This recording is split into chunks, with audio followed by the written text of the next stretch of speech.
Good evening, everyone. Welcome to another Wednesday evening with the Clear Mountain Monastery community.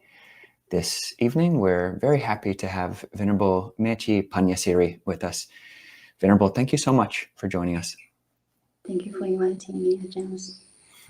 So I'll just read a quick bio of the Venerable. So Sister Paññāsirī is a Chinese-born Thai Forest Maechee in the tradition of Venerable Ajahn Chah. Born in 1967, she grew up in Shanghai, China.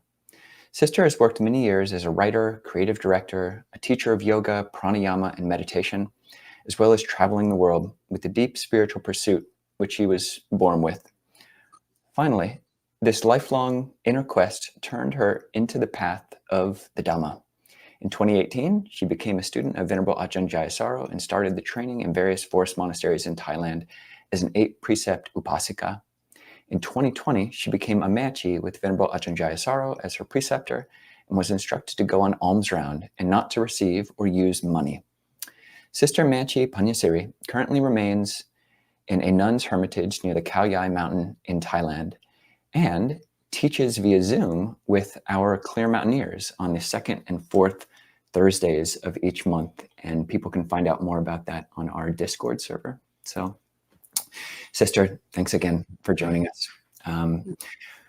We first met you, I think, well, I met you maybe in 2018 or something at a retreat with Ajahn Jayasāro, but we first heard teachings from you when we brought our group of Clear Mountaineers there a few years ago. And maybe just one general question to ask is, what is a Maechee exactly? And how did you come to that form specifically? In general, to me, that Maechee is just like for women who dedicate their life to the practice, and then meaning like, aiming on striving their life for the end of suffering. Any female. And how about your path into the form, and specifically the version of the form which you currently live, where you don't touch money and go on almsround? I found that's really fun. The two major fun part of my practice will be that not touching money. I had to admit that it was a bit weird to start, because I'm not so much about, you wanting things, because when you really ordain as a Maechee, for me, it's like just letting go of everything. And then the first thing is the worldly pleasure, and then the comforts, and convenience. And I was very happy to let go of that. But then you realize that I think once that, because people don't really know that much about this new tradition that Chanajam teacher instructed us to. The most Maechee, as you know, that in Thailand, they do keep money and they don't go pinaba. So it was just like the new generation of this practice in Thailand. But I realized that sometimes, I would even have like a kit of sewing kit, and I couldn't buy it myself.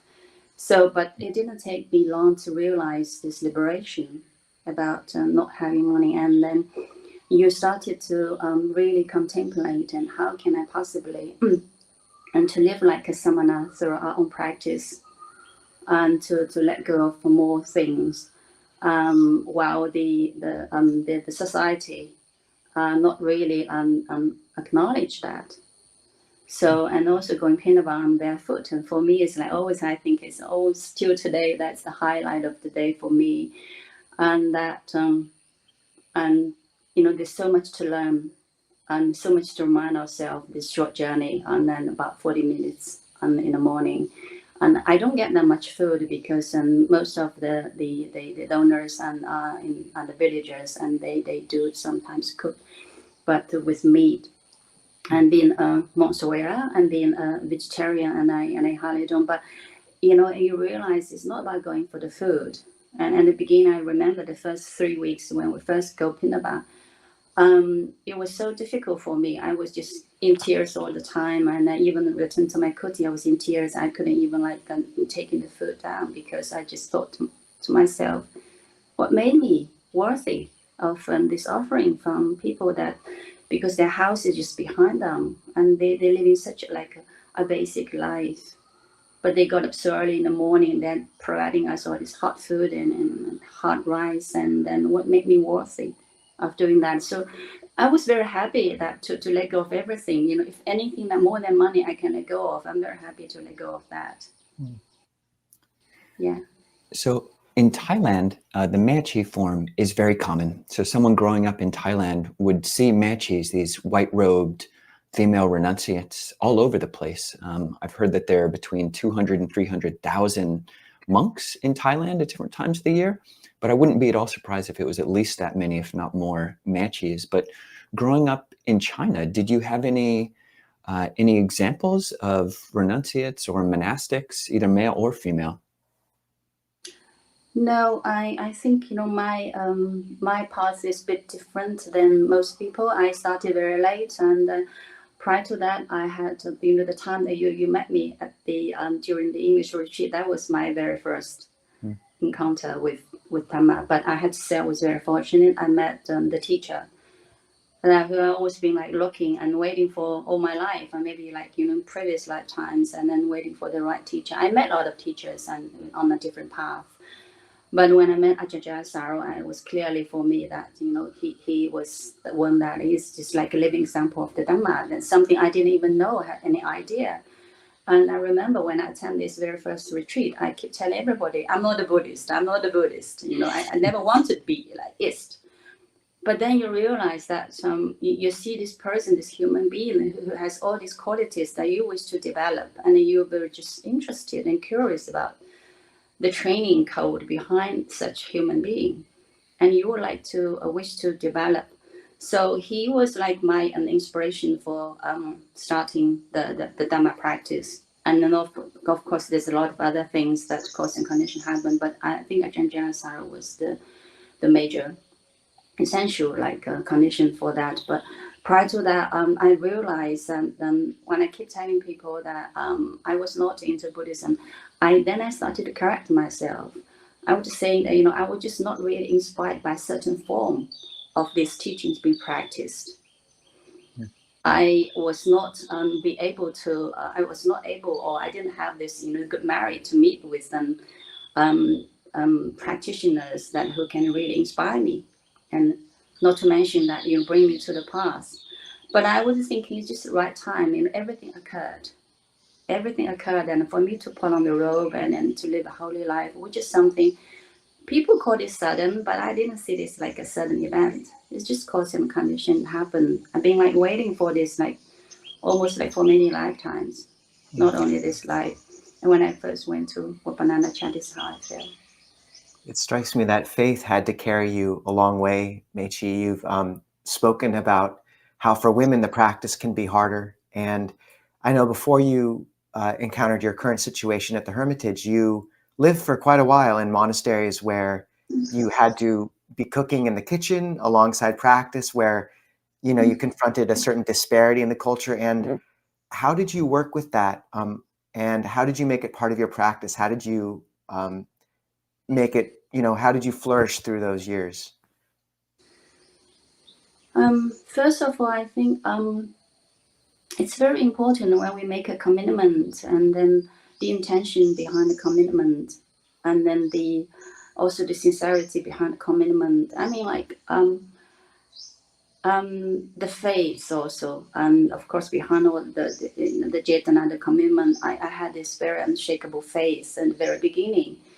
It was just a bit odd for me that how can I be so faithful and have this unshakable faith on something that I didn't even know at that time, or put it this way, I didn't know that well. But my faith was unshakable, and I think I had a lot of examples, Ajahn Chah being the teacher, as he's one of the main resources at the beginning, and then for the Dhamma practice, and also when I started in the monastery. Yeah, you're right. Maybe people don't believe it, but when I started to live in a monastery, it seems very more complicated than my life as a lay woman. And the time I spent in kitchen and then dealing with people, and then we lived very closely. And then it was very challenging for me, and we're almost having a very intimate relationship and with all the strangers. And then not to mention that everyone's level of commitment to this practice, the training, varies, enormously. But I would say, like, if you wanted me to choose working in the kitchen or meditating in the sala, no question, I would choose working in the kitchen, because it trained me so much. Like, the commitment is not, when you go to the monastery, you don't commit to like a theravada. You don't commit to one particular monastery. You don't even commit to the community, but you have to be fully commit to your commitment. So my commitment very simple. I have to work on myself. I know that I've been through different passes, and this comes to the point. I realize there's something within myself need to be done. I don't know what it is. I need a teacher to tell me. I need the training to train me, to crack me. Sense of self. I later on find out.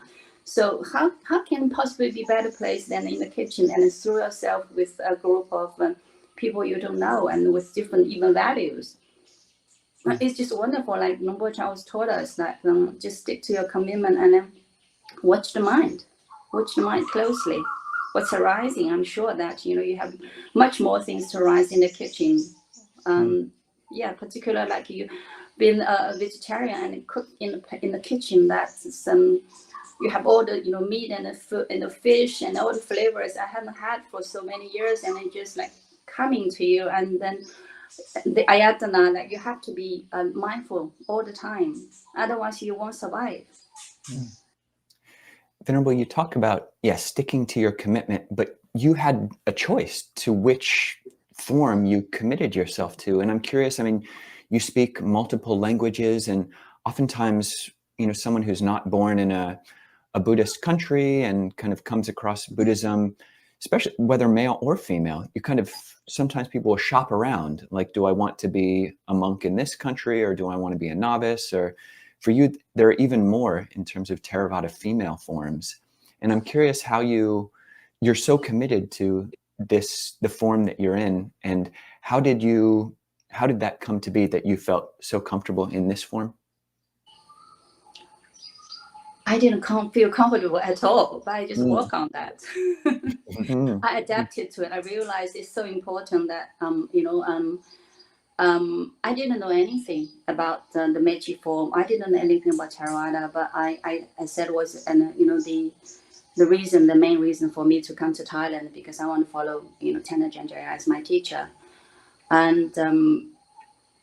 and he is in the Theravada tradition, and also the reason I'm still here, because I just the first few years, and there's so many difficult times and moments for me, but I said to myself, I'm going to stay put with this form and in this tradition for at least 5 years. But I think it turned out like after like the first 2 to 3 years, things just started, like I started to see the silver lining of the gray cloud, and then and from that moment it just stayed in this way. I managed to see the order and the silver lining each piece of, and there's no gray cloud anymore. And then just know that the gray cloud is just like Brahman's our projection, and then when you like wipe out all the expectations and your Dhamma fantasy, and you just live the way whatever like things present to you, and adapt yourself into any situation, and then turning any garbage into compost, and then you will just be so fortunate that everything that Dhamma brought to us is something that made us to see, and then just reflected the commitment at the very beginning. We could have forget about this, right? Sometimes when things get too difficult, I just said to him, "What brought you?" This few moments, I said, "Okay, I can run away. I just need to get a ticket. I can run away. And this is still comfortable life back there. Everywhere I can still do whatever I've been doing." But then I said to him, "Yeah, but the things remain within yourself will be fermented." I can share with you, like, and one example, that when I first arrived at Chah, and I had no idea about what's the forest tradition like, what monastery like, and how this life is. So I came in, but I always like the unknown. Like I was never afraid of unknown, and then this concept has been unknown. There's always something kind of like I feel enthusiastic. So, and when I arrived in the Wat Pah Nanachat, the first night I remember, and I was in the sala and waiting for the monks and the Sangha to be in position on the platform. And when they started the first note of the chanting, my tears just keep shedding, and cannot stop it. And it was so embarrassing because the snot also came out and I couldn't stop. I was on the first, it just like flashed into my mind. I look at this Sangha and I just said to myself with a firm and very quiet sound, what have you done? What have you done to yourself to be ending in this position? You should be sitting over there. You should be sitting over there. What have you done? What have you forgot? So for me, like, this practice and either be on Meechee, be whatever form, is not that important to me. Because it's like everything in life, it comes in a parcel. You cannot get to choose and pick. I followed that teacher and he happened to be the great monk in this tradition. And I wanted to have like a full-time training, and Meechee seems the only thing that, available at that time. So I just picked whatever it came to me. It's also, I think, my cause and condition that for this to happen. And I know that a lot of people and has been heavily criticizing on this and tradition. And also, I'm sure that quite many also left, and particularly people from outside of this country. And it's not easy, but I would say that it's such an interesting, because there's a lot of uncertainty. And because of this uncertainty, you have to get hold on the teaching even stronger, firmer, to not be taken away by this ambiguity. And then, when you live in a community, and how you can really like flow into with the harmony, but without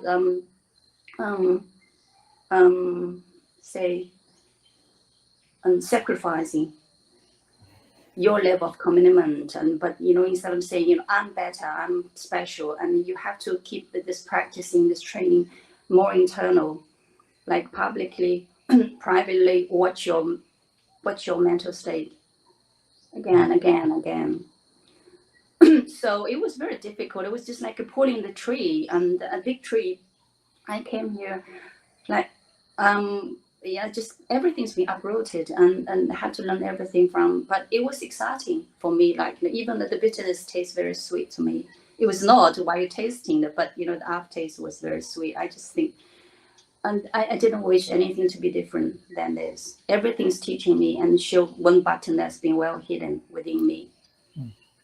So, sister, I'm curious, when you said I should be sitting there, why am I not sitting there? Did you mean just in a renunciant form, or as a monk, or what did you mean by that? Yeah, as like a full-time practitioner, like being a monastic, not like a man. I just like, I think what happened is kind of I slipped. I slipped into the lay life, but I realized, at the beginning, I just thought, how could I not even sense this transformation? Because I almost like sense any other transformations prior to that. You can feel something's happening, but this, like being in a Meechee or in holy life, there's nothing ever like this that would occur in my mind. But then I realized. It's also cause and occasion. It's never too late. It was not too late for me. I had to get things done in the lay life. Karmas need to be cleared, and lessons need to be learned, and a lot of things need to be done, and then a lot of responsibilities. So it was never too late. But the way that I said, every step counts.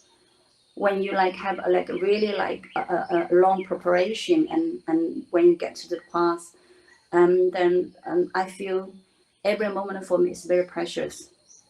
I cannot wait. I don't want to wait. I don't want to waste my time into any other things. What would you say to many of our listeners who are laity, but also I think have had that moment of remembering, like, what did I forget? And really orienting towards the Dhamma very clearly and wanting to align their lives with Dhamma, but they don't have the option to ordain or become a Meechee or go to Thailand. How would you advise them to keep their life on track in a way that's worthy of this path?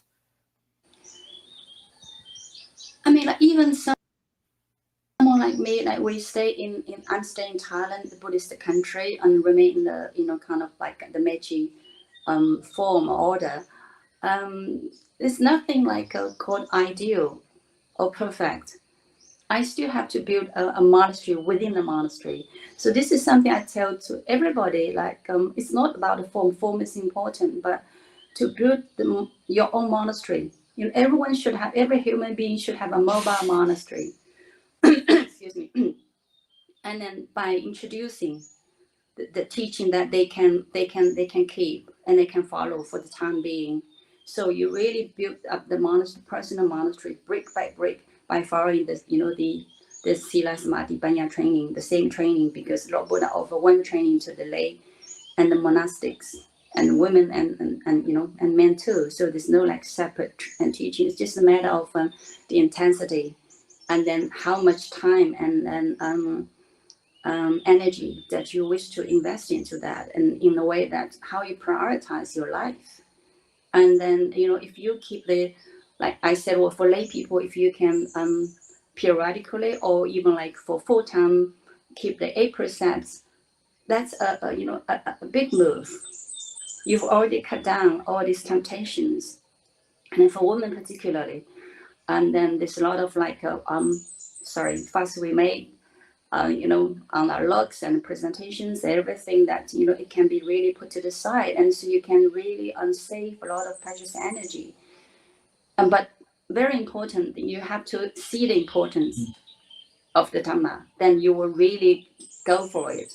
So this monastery, I mean, like, you know, it's really about sincerity and how you see your life, how you're gonna prioritize your time.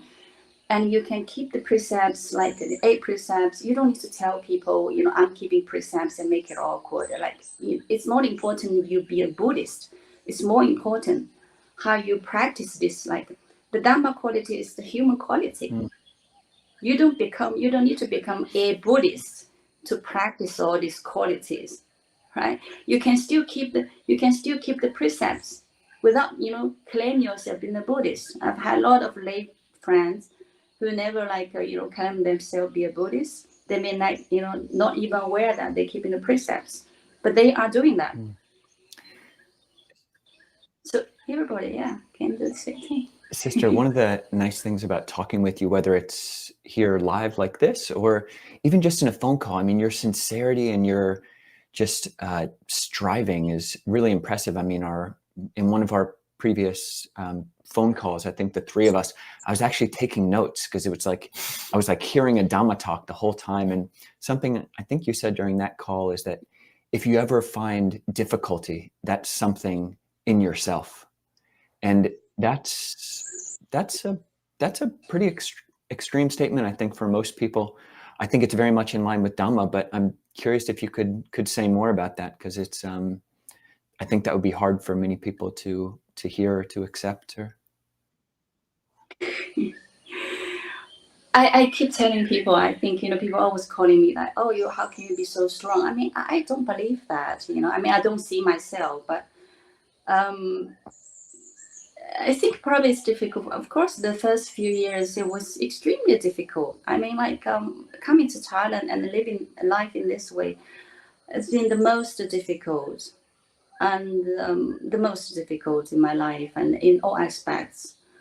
There are countless, I should say, you know, if you want me to go through some details. And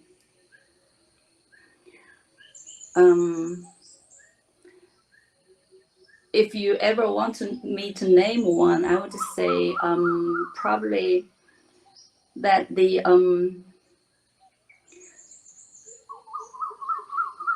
for someone who's born with like a spiritual, very strong spiritual pursuit, I think, you know, those kind of people, and I'm not alone, of course, and would agree with me that the inspiration from your spiritual companion and are very vital, right, for this type of mind. And then I would say probably it's the lacking of inspiration for me that to come, despite you know, of course, other things and come, but for me that this is something. Then I realized that why I suffer so much, because I want something in my way, and then I realized that when you had all these difficulties and you want to find a way out, and that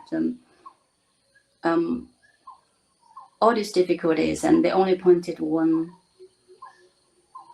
cause, is the wanting mind within myself. And so I realized the drawback of, even I call it Dhamma fantasy. I had a lot of Dhamma fantasies when I first came to.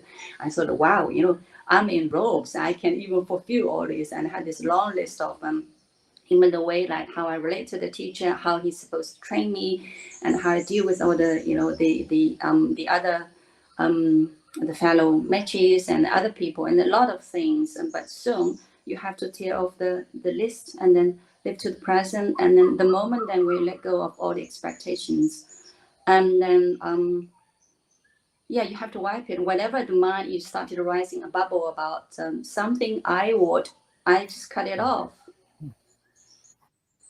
I cut it off, and I learned to live without. And now it becomes this learning to live without becomes such a joy for me than a challenge. But it's like I said, every time when you really encountered with difficulties, whatever it is, and most important for me is drop off the grasping on right and wrong. I think cultural shock is the first thing that I drop. There's no such thing called a cultural shock. If anybody said, "Oh, okay, it's a cultural shock," it is great for someone who came from a different country. This is like general, not about the Chinese to Thai or a Thai to the American. It's just like when we come to a new country, and it's very important for us to observe and to let go whatever we expected or a life we have been living, and then really open your eyes wide and to see everything, and without being judgmental. And some of the weird things, but what do you mean by weird? And not even I look at a psychopath, because so many times I feel like I'm turning into a psychopath. I'm not. I'm very pretty of that. But the devout monks tell us, if you go one step further, you're going to become a psychopath or you're going to die. We heard so many inner threatened, but just ignore that. It's the same thing that we come here and then we hold on the list and expectations, and even for good things, and then the sooner you let go of this, the better. So everything that happened to me, and day and night, you may not believe that it's so many nights I stay on my porch and in tears and in the darkness and cry and cry. I didn't know whether I would be able to continue. But it's very interesting that my faith to Dhamma has been unshakable from day one till today. I only had doubt about myself. And that I was not sure that whether I can go through all these difficulties. I never ever believed I would, but the Dhamma that it came to me, it was not my decision. Dhamma came to me in such a big wave that I cannot even think about anything else. Running away, going back is certainly not an option, but going forth. And I know that if I ever find any other distraction or any escape from what I've been suffering, or all these troubles and worries and difficulties, that they will only get one chance to keep fermenting within myself. And I came to the path to crack the sense of self. If anything that has been there and it's not cracked, and I would like to give my life to crack it. Even I have to die with it, I will go for it. Because I cannot see any value of a life to live with all this unfinished thing and bring it to the next life. Sister, it's inspiring just to hear you talk in this way. And we want to encourage people to type in any questions they have in the chat. We'll have a chance. On that note of cracking open the self, you've said that enlightenment is a universal experience. What do you mean by that? It's a good quote. Well, the things that I don't remember most of the things I said, and then it always makes me nervous when people say, "You said that." Well, yeah, but I remember that because I said it twice. This is in a context when people said, "Oh, you people are very selfish, and then you're just running away from all the duties and then living like a parasite or something." And then also there's a lot of criticizing on the theravada, thinking you people only care about your personal practice and then not, for all the living sentient beings. And then from that context, I would say, no, I said, enlightenment is not a personal event. Enlightenment is a universal event. Because the one who are enlightened at that moment, they have to let go themselves. And so it's like you use one individual, you use this very limited life to experiment the potential for all the human being, and then being a living example, just like, what I learned from my teacher, being a living example, and just a quite silent living example of Dhamma. And this great teaching that shows that the majority of the human don't even turn their head and look within. Like Ajahn Chah said, well, there may 99% of the human being in the world that don't even know what kilesa is, the defilement is. So if you think about it this way, isn't it wonderful that there's a small group of human beings and then finding a way out, not for themselves, but using them as a guinea pig, to finding this possibility for the whole race. Unfortunately, this race, majority of that whole race is creating so much trouble for the planet and for ourselves and the other people. And there is a way out. And then you were like, this is like a no man's road, and you have to really give yourself to that. And you don't know where you will work through or not, but within this life, you're going to do it. And if it's not this life, next lifetime. You just have to continue doing that. And only when you work the way through and you reach the dry land and you can come back, tell people. Because before that moment happened, you never know what's lying in front of you, ahead of you. So when you really finish all the experiments, you can proudly turn back and say, yes, this is working. Lord Buddha, we are verifying this great gift for all the human beings on this planet. Sister, you talk about letting go of Dhamma fantasies, which I think is a really great phrase, like how we think we might relate to a teacher or what a community is going to look like. But one of the inspiring things about these conversations with you is that you don't let go of the highest ideal, the complete ending of suffering that maybe even in this very life. And so how do you discern what is a Dhamma fantasy and what is a Dhamma possibility? Like in America, many lay Dhamma circles, there's not really a true transcendence of greed, anger, and delusion. Nibbana, that's not really a possibility. We can just learn how to manage our anger and our greed a little bit, but that's a Dhamma fantasy, to think that you can completely transcend suffering and greed, anger, and delusion. So how do you discern what's a fantasy and what's a Dhamma reality? Well, Dhamma fantasy is basically based on, the tanha. Just simple as that. Anything. It's like you're grasping anything related to the Dhamma achievement. Or like we can even thinking that they are essential or conducive for the enlightenment, but you grasp on that. Like I think Ajahn Jayasāro also give a nice simile, and he said, it's like grasping on bad thing or grasping on good thing or like noble things are the same grasping. It's like a snake, we're gonna bite you sooner or later. And maybe it's more dangerous that if we grasp on some like noble things and good things, and without realizing the danger of that, then this is more dangerous. So the Dhamma fantasy would be like we have like expectations, like I addressed before, like inspiration and how a certain way that we wish the teacher train us, a certain way we wish our Dhamma companion that to live, and then you live up to their commitment, and then a certain fantasy of expectation of how the what should be. And then the lay people and all those things, and how we can even like something like how much harder we can even invest the time into certain like meditation training, all of this. And if there's a wanting, there's a Dhamma fantasy. And even like and I have this desire for going Tudong. I know that very well because as a Meechee, we don't have this opportunity like monk and to go Tudong or live in a cave. So I thought to myself, like have this fantasy of,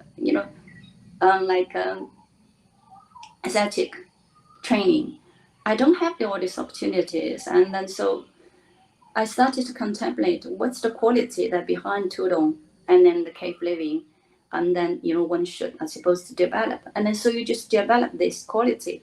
I develop all these qualities in the kitchen, like in the cooking by myself, in many, by even dealing with people, and then you can even practice the noble silence when you're in a big group. Like every morning when I had to work in the kitchen with all these noises, and never in my life I experienced so many noises. And so yeah, you really watch your mind, and then finding this inner silence and stay with it. So and then but this but nibbana is what's the result. The nibbana is the result of letting go of everything. It's not somewhere you can reach. It's the result of you letting go of everything. You relinquish of everything. So it's totally like two opposite extreme. Even though that sometimes Dhamma fantasy can be seen as like something that is essential to Nibbana, it's not. It's a delusion. It's the biggest delusion, I think, for anyone with a very strong spiritual pursuit. And we can fall into this trap easily.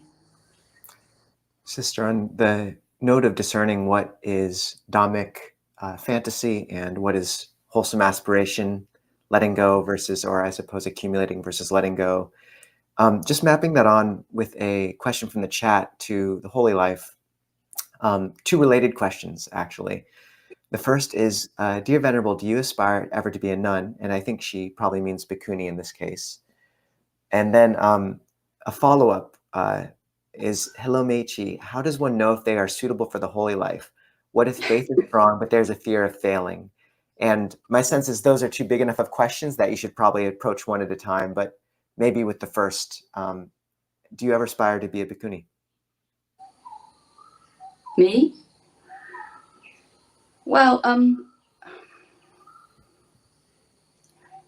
I come to this point that I thought about that before, and then a few times seriously. And when I found out that it was very difficult then to find something which is very solid in a current Meechee, I don't know whether I should call it order or not. In this Meechee approach, I did seriously consider about this for few times. But as I said, well, and it is my karma, and also then one major reason I'm still here, that I made a vow to follow my teacher, and if he didn't send me away, that will remain here, and at least for the first 5 initial kansas, and then to complete this training. So, but now I think it comes to the point, and then I have this inner form. As I said before, I build up my I'm building up my own monastery around me, which I introduce, and then would encourage everybody try to even start to consider doing so. Like like Clear Mountain, you have this wonderful online monastery and community, which is wonderful. I think sometimes it's even better than the physical monastery, that it provided so much freedom to the practice. So I myself, and I didn't have this clear wish now, but I'm not sure in the future, because it's all my name. I'm not sure in the future that if ever this possibility arrive, that but I think I will wisely consider that possibility if ever it comes to me, as and switch on the phone. But now I'm very happy, because I can benefit so much about introducing a lot of things which is not existed in the form itself. And then this inner refugee is very clear, and that you just refer to the Lord Buddha's teaching, and then firmly, and then brick by brick building our own monastery. I think some people don't realize how you speak of introducing something new, and this elevated Meechee form really is a new and kind of powerful introduction into the scene in Thailand. So I think there's a gift in embodying that. By elevated form, you mean Meechee with not touching money and going on almsround, which is adding the two is pretty unique actually in Thailand. As far as I know, I could be mistaken. But. Yeah, you're right. But I was very fortunate. I think that was Ajahn Chah's invention, and his intention to support the Meechee. in a way that is not causing too much disturbance. But I believe that, and it's not about so much about what form we go, because it's never like a perfect form in the world, and you can always find something if you like, with a judgmental mind. It's all about how you can really make the best of the form itself. And being a Meechee, and the challenge, and Ajahn Kovilo asked me like earlier that the most difficult thing, but I was thinking, I was so appreciate the most difficulties, because I learned so much from that. It's everything coming like just to jigsaw something that I need to let go. Till this rock was rigid. It's like started getting very smooth, and then when you get done once, and you have this confidence, you're very familiar with the taste. When the water comes into you, and then how, okay, here comes the work. You just rub your hand up. Okay, I'm gonna see what button's gonna be reviewed. And I think that ties in really well with this other question about how does one know if one's suitable to practice a holy life in whatever form, and if one's faith is strong, but if there's also a fear of failing.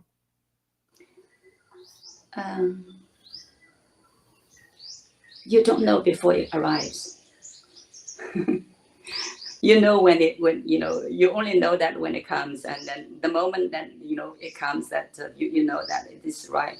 But prior to that, I think the only thing we're sure that we can prepare ourselves. You set up a goal, like I said, with spiritual pursuit. I don't like suddenly become a Meechee. It's something that really tune in what I've been looking for in my life. I just need to do something prior to that. But while I'm still waiting for what you call the perfect moment and event to arrive, I just prepare myself. There's certain things in life, I think, no matter what you wish to be, either become like a monastery or anything, anybody, any role that you think is valuable for you to become in this life. I think it's some general principles. It's like we should be very sincere of what we're doing, and then just enjoy doing it without worrying too much about what we can get out of this. So if you keep this like a way of living, and you will actually open yourself to any possibility, and you don't really like expect things, but you will just keep this kind of attitude to anything, and then when things come into you like this, it was not my choice. It was not my decision to become a Meechee or to live a holy life. And so when it came to me, and you keep like being sincere with this very moment. So when this almost like awkward thing coming to me, and I just receive it without any resistance. I cannot, of course, going forth is the only option, as I said. But that's the long preparation. My attitude to life didn't change completely after I became a Meechee. But the way I chose to live my life, the priority are totally different, because there's some fundamental change, is that with the Dhamma, we have the Eightfold Path, right? So like we have the right deity. I realized I didn't have the right deity. Right view. To begin with all the other, the right view. So I was like, on a different spiritual path before for many decades. And I feel like a similar is like I was like a soccer player, and practicing all the skills without knowing where the goal is. But I was very good with this, different kind of skill, because I met a lot of teachers, and I've been, exposed to different paths, and they taught me periodically, many great things, and then to also help me to see partially myself.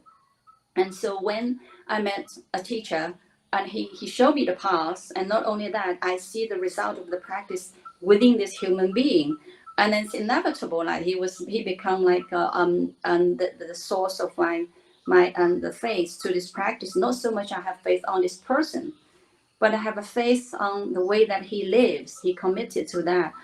So it was just like when we have this right view, when someone pointed at this, and you put all the the skills that we practicing together. So I don't think I wasted my time or waited for long. It was never too late. So instead of saying when can I know what, I would say just know the present moment is more important. Thank you, sister. And I think we're coming to the end of our time, but I wanted to finish with one question which we kind of, I think, wraps things up in a quite beautiful way. Dear Meechee, much gratitude for your dedication to the Dhamma. You mentioned that you followed your teacher. What Buddhist teachings that you first got attracted to? And maybe just also if there's any kind of teaching which really has continued to resonate through these years in your heart. Sorry, can you say it again? I didn't really quite get what was the first teaching of the Buddhas that attracted you? And is there a teaching that's kind of continued to resonate with you through these years in your heart that you could share? So many. So many. I mean, like you cannot singulate Lord Buddha's teaching, because the greatest part of this great teaching is it's combined. It's a combination. It's like Eightfold Paths, the Four Noble Truths. We have numbers, so many numbers in Buddhism. It has to come practice one unit. I cannot think about anything, because they all like equally. They play like important roles, and then respectively, and during different period of time. But they all like equally like important to me. Yeah, they only when they become one unit, you will feel the force of that. You will feel the force of that. Before that and prior to that, and it's like ekagata. Only when the mind is single pointed, and they have the strength to pierce through and then to see the truth. The same thing. You cannot rely on one thing. You cannot rely on jhana or something. It has to be like the five faculty. Everything is number. I cannot, but I think if you ever want to say something about the teach is the Four Noble Truths. The Lord Buddha pointed out that the reason that we suffer because of we don't see the truth, that everything is anicca, dukkha, anatta. I cannot think about anything more stronger, powerful than the Four Noble Truths. And we can practice it in every present moment in our life. Sister, thank you so much for joining us. We hope it won't be the last. This was kind of an introduction, letting everybody get to know you, and maybe in a future discussion that we have with you, we might go more specifically into certain details, but we definitely encourage people to join those sessions with you, those Zoom sessions. You can learn more about that on our Discord channel. The second Thursday of every month in the evening is open to anyone that learns about it. Both, yeah. And then the fourth Thursday is just for women, I believe. Is that correct? Yeah. Okay. Currently, yes, it is. Currently, yeah. And just to say, we the first time we saw you with our community was when we were on pilgrimage, and I just remember walking into the sala where you were talking to them, and people came away quite on fire with Dhamma. And I think each conversation we have with you really does leave with that flavor. And just thank you for your sincerity and embodying it with such a sincere way. It's a good reminder for all of us. And we're very happy that you've begun to join this community and share your wisdom with all of us. So. Yeah, I was very grateful. I mean, before we cut off, I think, I just want to express my deep gratitude to the Clear Mountain community, and then the two of you. And then it's the first time I have a conversation with monastics, except for, I had a conversation with Ajahn, but it was just a wonderful experience. And then it was just so much joy that to be able to speak with the fellow practitioners, and even for me to call you fellow practitioners, and then to offer me this opportunity to get to know this beautiful and very sincere Buddhist community. And it was wonderful. And I can never say no to anything that from Clear Mountain. I cannot. Even it's my name word, I cannot say no. It's very difficult for me to say no, to turn away. And then I learned so much from, thank you so much for having me and then giving me this opportunity to speak to people. And you will join, you are coming over with us on Zoom as well. So Yes. if people are joining in live, you can meet Maechee over there. So. All right. Well, we posted the link into the chat for the Zoom session, so people can feel free to click on it there, and we'll get more of a chance to speak with Maechee after this. So, Sister, Anumotana for joining us, and we'll see you soon. Thank you for having me.